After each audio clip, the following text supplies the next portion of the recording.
Every few months, the same rumor resurfaces in different clothing. This time it's a hospital visit.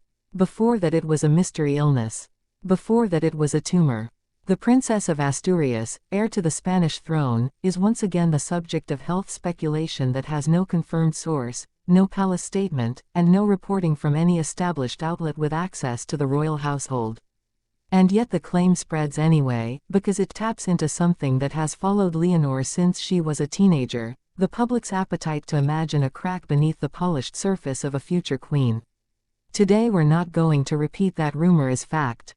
We're going to do something more useful. We're going to trace exactly where this kind of claim comes from, look at the one documented moment in her life that even resembles it, and then lay out, with sources, what Leonor has actually been doing with her time this summer.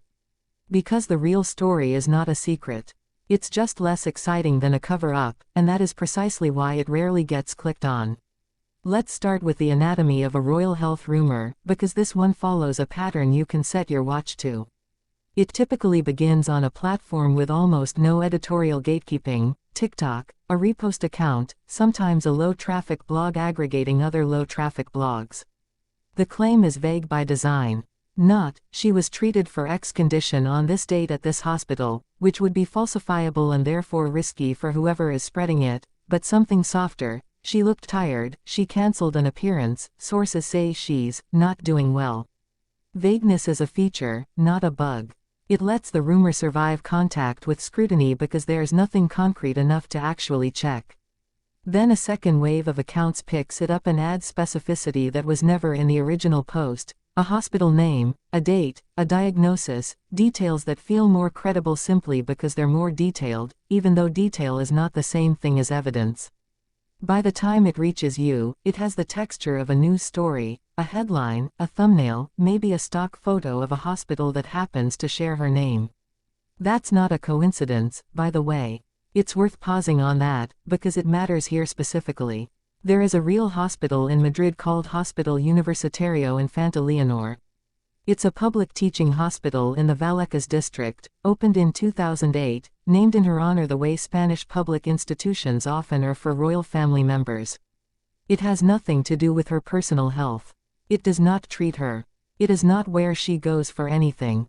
But if you search her name alongside the word hospital, this is one of the first things that surfaces, because the institution shares her name and generates its own steady stream of local news, new certifications, patient programs, staff awards. A search that conflates Infanta Leonor, the hospital with Infanta Leonor the princess is an easy trap to fall into, and it's exactly the kind of ambiguity that rumor starters exploit, whether deliberately or by accident. When you see a headline invoking her name and the word hospital in the same breath, this is very often the actual explanation, and it has nothing to do with her well-being at all. So if there's no hospital tied to her personally, is there any real incident behind the pattern of health speculation that follows her? There is one, and it's worth being precise about it, because the actual event is far more mundane than what circulates online. In October 2022, Leonor was scheduled to deliver a speech at the Princess of Asturias Awards in Oviedo. She felt unwell before the ceremony, reporting has described it as a case of gastroenteritis, and was unable to deliver her remarks. Queen Letizia stepped in and read the speech in her place. Leonor was seen at the event, visibly not at her best, and then went home to recover.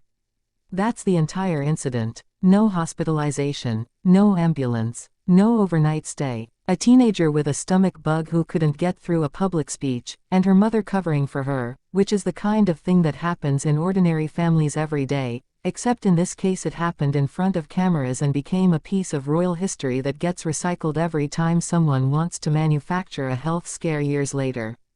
If you've seen clips resurfacing of Leonor looking pale next to Letizia at an awards ceremony, this is almost certainly the source footage, repackaged with a new, more alarming caption for a new audience that has no memory of 2022. There's also a second thread that gets folded into these rumors, and it deserves its own honest treatment rather than a dismissal: claims about a benign tumor tied to her nose. This is the kind of claim that's genuinely difficult to run down, because it doesn't trace to any statement from the royal household, any Spanish medical reporting, or any outlet with a track record of accurate royal coverage. It exists almost exclusively in short-form video content, the kind designed to be consumed in seconds and shared without a second look. We're not going to tell you it's definitely false, because we can't prove a negative any more than the original posts can prove a positive. What we can tell you is that there is no verifiable sourcing behind it, and a channel that claims accuracy as its foundation has an obligation to say exactly that, instead of repeating a claim just because it's been repeated by enough other accounts to feel true. If you ever see a specific medical claim about a royal figure that isn't attached to a palace statement or a named, accountable outlet, that absence of sourcing is itself the story. Now here's the part of this video that actually matters more than debunking a rumor. What has Leonor's summer of 2026 actually looked like, documented, dated, and photographed by people who were there?